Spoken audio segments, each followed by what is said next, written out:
నమస్తే, welcome to Raccha media. America Iran చర్చలు విఫలమయ్యాయి. అర్ధాంతరంగా తిరిగి వెళ్లిపోయిన అమెరికా ఉపాధ్యక్షుడు జేడీ వాన్స్ బృందం దాదాపు 21 గంటల పాటు నిరంతరంగా జరిగిన చర్చలు చివరికి ఫలితం లేకుండా ముగిశాయి. అణ్వాయుధాల అభివృద్ధిని పూర్తిగా నిలిపివేయాలన్న అమెరికా షరతులను ఇరాన్ అంగీకరించకపోవడం ప్రధాన అడ్డంకిగా మారింది. చర్చల్లో తాము సానుకూలంగా వ్యవహరించినప్పటికీ ఎలాంటి పురోగతి సాధించలేకపోయామని వాన్స్ స్పష్టం చేశారు. ఒప్పందం కుదరకపోవడం అమెరికా కంటే ఇరాన్కే పెద్ద నష్టమంటూ వాన్స్ చేసిన వ్యాఖ్యలు రాజకీయంగా హాట్ టాపిక్ అయ్యాయి. హోర్ముజ్ జలసంధి, ఇరాన్ అణుహక్కులు వంటి కీలక అంశాలపై ఇరు దేశాల మధ్య తీవ్ర విభేదాలొచ్చాయి. ఈ పరిణామాలు గ్లోబల్ రాజకీయాలు, చమురు మార్కెట్, భద్రతా పరిస్థితులపై ప్రభావం చూపే అవకాశం ఉంది. We've been at it now for 21 hours and we've had a number of substantive discussions with the Iranians. That's the good news. The bad news is that we have not reached an agreement, and I think that's bad news for Iran much more than it's bad news for the United States of America. So we go back to the United States having not come to an agreement. We've made very clear what our red lines are, what things we're willing to accommodate them on, and what things we're not willing to accommodate them on. And we've made that as clear as we possibly could, and they have chosen not to accept our terms. Questions? America Israel దాడిలో ధ్వంసమైన railway బ్రిడ్జిలను గంటల్లోనే పునర్నిర్మిస్తున్నామని Iran తెలిపింది. Military ఇంజనీర్లు కలిసి ఖోమ్, చార్టక్ ప్రాంతాల్లో వంతెనలను 40 నుంచి 72 గంటల్లో పునరుద్ధరించిన వీడియోలు విడుదల చేసింది. ఇది తమ దేశ వేగవంతమైన అభివృద్ధికి అద్దం పడుతుందని తెలిపింది.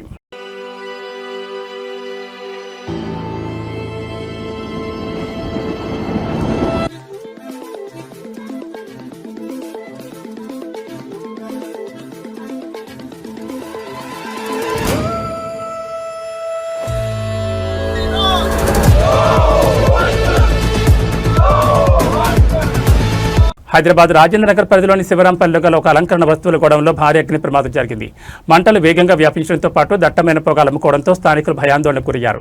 సమాచారం అందుకున్న అగ్నిమాపక సిబ్బంది వాహనాలతో ఘటనా స్థలానికి చేరుకుని మంటలను అదుపు చేసేందుకు శ్రమిస్తున్నారు. అదృష్టవశాత్తు ఇప్పటివరకు ఎటువంటి ప్రాణనష్టం జరగలేదని సమాచారం.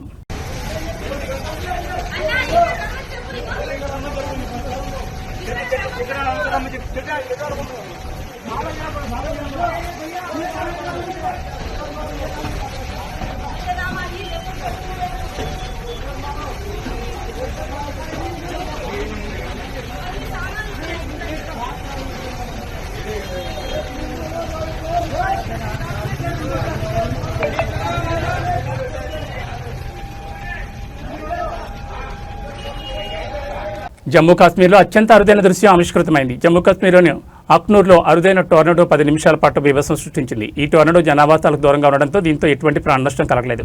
100 మీటర్ల ఎత్తు వరకు కనిపించిన టోర్నడోను స్థానిక ప్రజలు ఆసక్తిగా తిలకించారు. 2 తెలుగు రాష్ట్రాల్లో పెరగనున్న మండుటెండలు నేటి నుంచి మరింత పెరగనున్నాయి. ఉష్ణోగ్రతలు రికార్డు స్థాయిలో నమోదవుతాయని వాతావరణ శాఖ అధికారులు హెచ్చరిక జారీ చేస్తున్నారు. ఉదయం నుంచే బగ్గుమని వేడి, మధ్యాహ్నం వేళల్లో ప్రజలు బయటకు రావద్దంటూ వైద్యులు చెబుతున్నారు. పిల్లలు, వృద్ధులు జాగ్రత్తగా ఉండాలని వైద్యులు సూచిస్తున్నారు.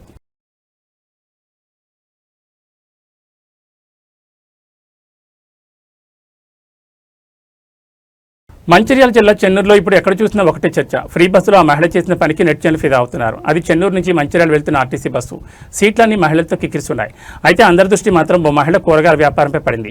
ఎందుకంటే ఆమె అక్కడ ఖాళీగా కూర్చోలేదు. తన ముందున్న తోటకూర మొప్పును తీసి చకచకా కట్టలు కడుతూ తన పనిలో నిమగ్నమైపోయింది. సమయం అంటే డబ్బు అన్న మాటలు ఆ మహిళ అక్షరాల నిజం చేసి చూపించింది. బస్సు గమ్యస్థానానికి చేరేలోపే మార్కెట్లో అమ్మకానికి సిద్ధంగా ఉండాలని ఆమె తపన చూసి తోటి ప్రయాణికులు ఆశ్చర్యపోయారు. ఈ దృశ్యాన్ని ఎవరో కెమెరాలో బంధించడంతో ఇప్పుడు సోషల్ మీడియాలో చిత్రాల ఫ్రీ బస్సు అంటూ వైరల్ అవుతోంది. ఇప్పుడు ఫ్రీ బస్సు అంటే కేవలం ప్రయాణం మాత్రమే కాదు, అది కొందరికి పనిచేసే స్థలం, మరికొందరికి ఆదాయం పెంచుకునే వేదిక. బస్సులో కూరగాయలు తరలించడం, గోరెంటాకు పెట్టుకోవడం, ముచ్చట పెట్టుకోవడం, ఇలా ఒక్కో మహిళ ఒక్కో స్టైల్లో ఫ్రీ బస్సును వాడుకుంటున్నారు.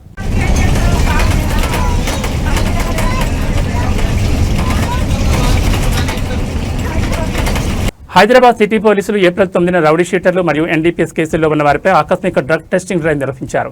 మొత్తం 239 మందికి పరీక్షలు నిర్వహించారు. వారిలో 189 మంది డ్రగ్స్ వినియోగం చేసినట్లు తేలింది.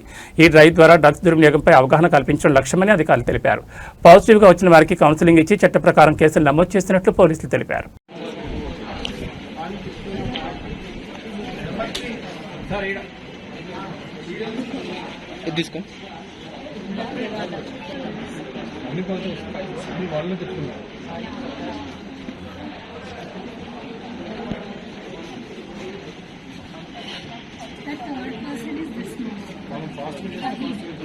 విజయవాడ సిపిఎం జిల్లా కార్యాలయంలో జరిగిన పత్రికా విలేకరుల సమావేశంలో బాబురావు సిపిఎం రాష్ట్ర కమిటీ సభ్యులు డి కాశీనాథ్ మాట్లాడారు.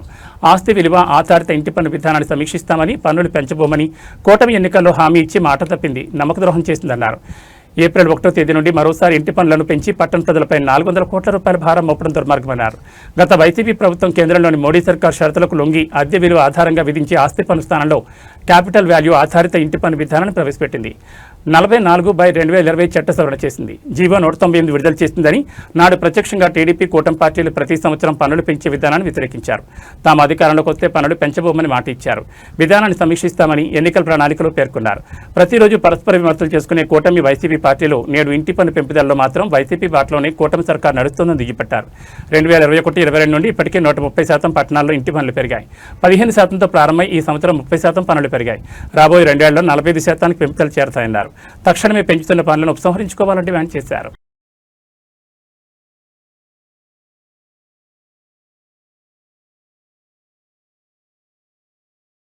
పశ్చిమ గోదావరి జిల్లా తాడేపల్లిగూడెం పట్టణంలో లలిత హాస్పిటల్ ప్రారంభోత్సవ వేడుకల్లో మాజీ ఉప ముఖ్యమంత్రి కొట్టు సత్యనారాయణ ముఖ్య అతిథిగా హాజరయ్యారు. ఆసుపత్రిని ఆయన ప్రారంభించి వైద్యులకు శుభాకాంక్షలు తెలిపారు. ఈ కార్యక్రమంలో వైసీపీ నాయకులు, కార్యకర్తలు, ఆసుపత్రి సిబ్బంది పాల్గొన్నారు.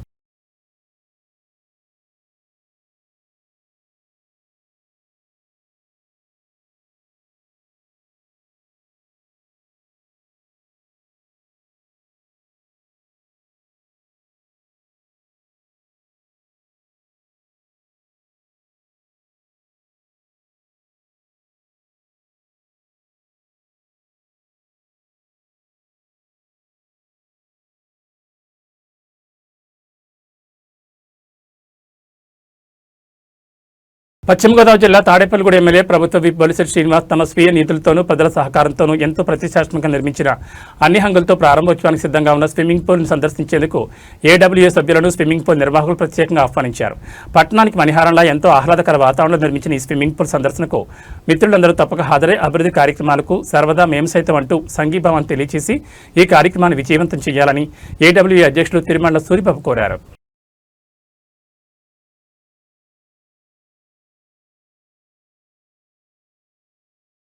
తూర్పుగోదావరి జిల్లా పెరవలి మండలం కానూరు గ్రామదేవత శ్రీ తాళమ్మ అమ్మవారి జాతర మహోత్సవానికి కానూరు జాతర కమిటీ తరపున నిడదవోలు నియోజకవర్గ మాజీ ఎమ్మెల్యే జి శ్రీనివాసనాయుడు ఆలయ కమిటీ సభ్యులు ఆహ్వానించారు. అమ్మవారి కృపా కటాక్షాలు గ్రామ ప్రజలందరిపై ఉండాలని, జాతర మహోత్సవం విజయవంతమై సుఖశాంతులు, అష్టైశ్వర్యాలు కలగాలని మనస్ఫూర్తిగా కోరుకుంటున్నామన్నారు.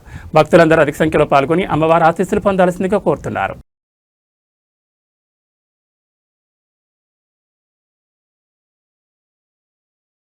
ఇవి బులెటిన్ విశేషాలు. నమస్కారం.